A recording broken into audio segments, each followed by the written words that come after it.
जब ईसा नाव से उस पार पहुंचे तो समुद्र के तट पर उनके पास एक विशाल जनसमूह एकत्र हो गया। उस समय सभागृह का जैरूस नाम का एक अधिकारी आया। ईसा को देखकर वह उनके चरणों पर गिर पड़ा और यह कहते हुए अनुनय विनय करता रहा, मेरी बेटी मरने पर है, आइए और उस पर हाथ रखिए जिससे वह अच्छी हो जाए और जीवित रह सके। ईसा उसके साथ चले। एक बड़ी भीड़ उनके पीछे हो ली और लोग चारों ओर से उन पर गिरे पड़ते थे। एक स्त्री 12 बरस से रक्तस्राव से पीड़ित थी। अनेकानेक वैद्यों के इलाज के कारण उसे बहुत कष्ट सहना पड़ा था और सब कुछ खर्च करने पर भी उसे कोई लाभ नहीं हुआ था, बल्कि वह और भी बीमार हो गई थी।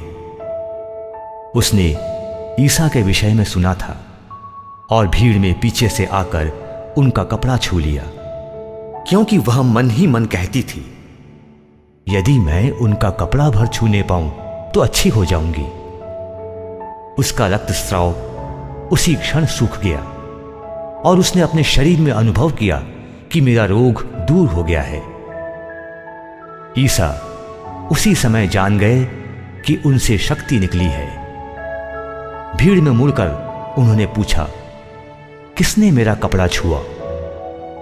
उनके शिष्यों ने उनसे कहा, आप देखते ही हैं कि भीड़ आप पर गिरी पड़ती है, तब भी आप पूछते हैं किसने मेरा स्पर्श किया?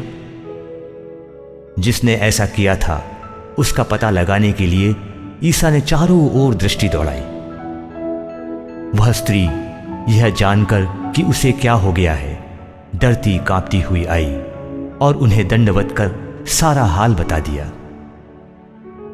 ईसा ने उससे कहा, बेटी, तुम्हारे विश्वास ने तुम्हें चंगा कर दिया है, शांति प्राप्त कर जाओ और अपने रोग से मुक्त रहो।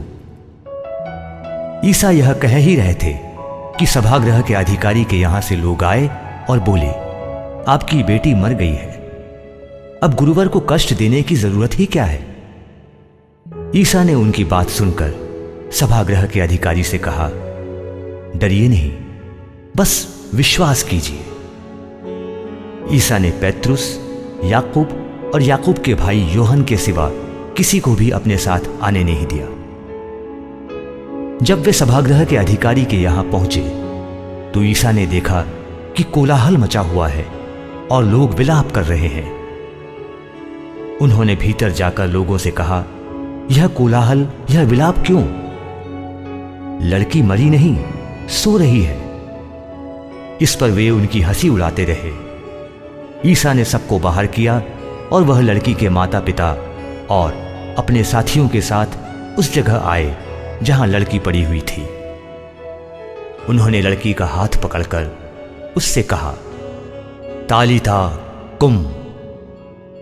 इसका अर्थ है, ओ लड़की, मैं तुमसे कहता हूं, उठो। लड़की उसी क्षण उठ खड़ी हुई और चलने फिरने लगी, क्योंकि वह 12 बरस की थी।